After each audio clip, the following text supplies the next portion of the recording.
জনসমৰ্থনৰ লালসাত এখন ৰাজ্যৰ মুৰব্বীৰ পৰা এনে আচৰণ আশা কৰিব পাৰিনে? কি অৱস্থালৈ ৰাজ্যখনক লৈ যাব বিচাৰিছে হিমন্ত বিশ্ব শৰ্মাই? ভোটৰ লালসাত দায়িত্ব জ্ঞান হেৰুৱাই দিব্যাংগ লোকক ব্যৱহাৰ কৰিছে নেকি মুখ্যমন্ত্ৰীয়ে? ভোট সংগ্ৰহৰ অস্ত্ৰ নেকি দিব্যাংগ লোক?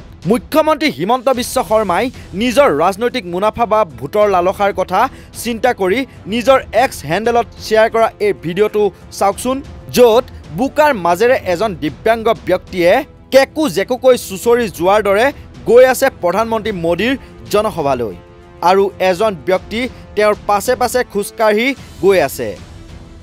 সভাগৃহত নিৰাপত্তাৰ দায়িত্বটো শ শ আৰক্ষী মোতায়েন কৰা হৈছিল। দিব্যাংগ ব্যক্তিজনৰ সন্মুখতো বহুকেইজন আৰক্ষীয়ে হাত সাপতি চাই আছিল সেই দৃশ্য। সেই দুখ লগা দৃশ্যটোকে মোদীৰ মুনাফা আদায়ৰ কথা চিন্তা কৰি এক্সত আপলোড কৰি হিমন্ত বিশ্ব শৰ্মাই লিখিছে এইদৰে: মোদীজীৰ সভাৰ পূৰ্বে নলবাৰীত মোদী পৰিয়ালৰ এজন বিশেষভাৱে সক্ষম সদস্যৰ সংকল্পক প্ৰণাম জনাইছোঁ।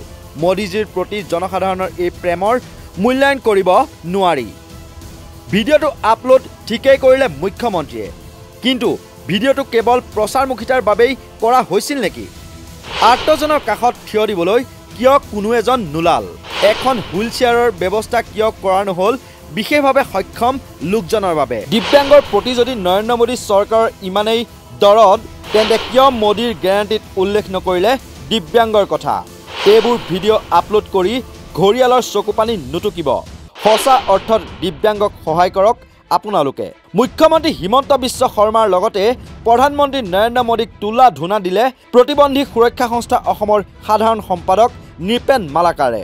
কিছু সময় আগতে অসমৰ মাননীয় মুখ্যমন্ত্ৰীগৰাকীৰ এটা টুইটাৰ পোষ্ট মই দেখিবলৈ পাওঁ। তাত দেখি আচলতে নিজকে দুখ লাগিছে যে অসমৰ দৰে এখন ৰাজ্যৰ এগৰাকী মুখ্যমন্ত্ৰী, যিগৰাকীক আমি ৰাজ্যখনৰ অভিভাৱক হিচাপে গণ্য কৰোঁ, সেই মুখ্যমন্ত্ৰীগৰাকীয়ে আজি মাননীয় প্ৰধানমন্ত্ৰী ডাঙৰীয়াৰ মিটিঙলৈকে আহি থকা আমাৰ দিব্যাংগ এগৰাকী ভাইৰ ফটো এখন তেখেতে প্ৰকাশ কৰিছে, য'ত তেখেতে অকল ৰাজনৈতিক মুনাফা লাভৰ কথাটোহে চিন্তা কৰিলে, অকল পাব্লিচিটিৰ কথাটোহে চিন্তা কৰিলে। কিয়নো যিটো অৱস্থাৰে আমাৰ প্ৰতিবন্ধী ভাইগৰাকী আহি আছে চুচৰি, সেই সময়ত প্ৰথম কথাটো হৈছে আৰ্তজনৰ কাষত সহায় বুলি কয়, তেতিয়াহ'লে প্ৰথমতে তেখেতক এখন হুইল চেয়াৰ বা অন্য ব্যৱস্থাৰে তেখেতক যথাযথভাৱে অনাৰ ব্যৱস্থা নকৰি তেখেতে মাত্ৰ পাব্লিচিটিৰ স্বাৰ্থত কেমেৰা কৰি ভিডিঅ' কৰি তাকে প্ৰকাশ কৰাৰ ব্যৱস্থা কৰিলে আৰু সকলোৰে ছাপোৰ্টৰ কথা উল্লেখ কৰিলে।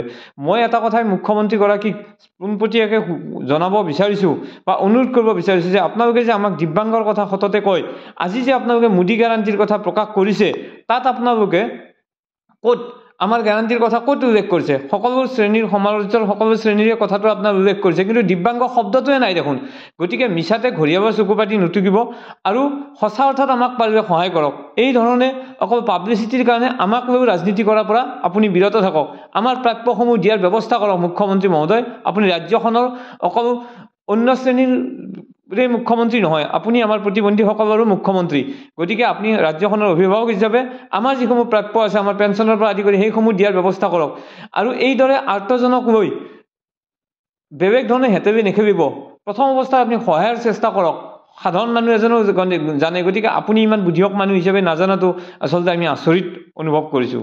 উল্লেখ কৰি থওঁ, মুখ্যমন্ত্ৰী হিমন্ত বিশ্ব শৰ্মাই আজি এই ভিডিঅ' আপলোড কৰি ক্ৰেডিট ল'ব বিচাৰিলেও নিৰ্লজ্জ বিজেপিয়ে দিব্যাংগক লৈ চলাইছিল অপপ্ৰচাৰ। চাকৰি সংৰক্ষণৰ ক্ষেত্ৰত 3ৰ পৰা 5% বৃদ্ধি কৰা বুলি অপপ্ৰচাৰ চলাইছিল, যিটো কথা প্ৰতিবন্ধী সুৰক্ষা আইনতে উল্লেখ নাছিল বুলি দাবী আছিল প্ৰতিবন্ধী সুৰক্ষা সংস্থাৰ। তাৰ পাছতে মানৱীয়তাৰ দৃষ্টিকোণেৰে সমগ্ৰ বিষয়টো নাচাই এখন ৰাজ্যৰ মুৰব্বী বা অভিভাৱক হৈ এনে অৰুচিকৰ অনুপযুক্ত কাম কৰাত সচেতন মহলত উঠিছে ক্ষোভৰ জোৱাৰ। News desk report, north east নাও।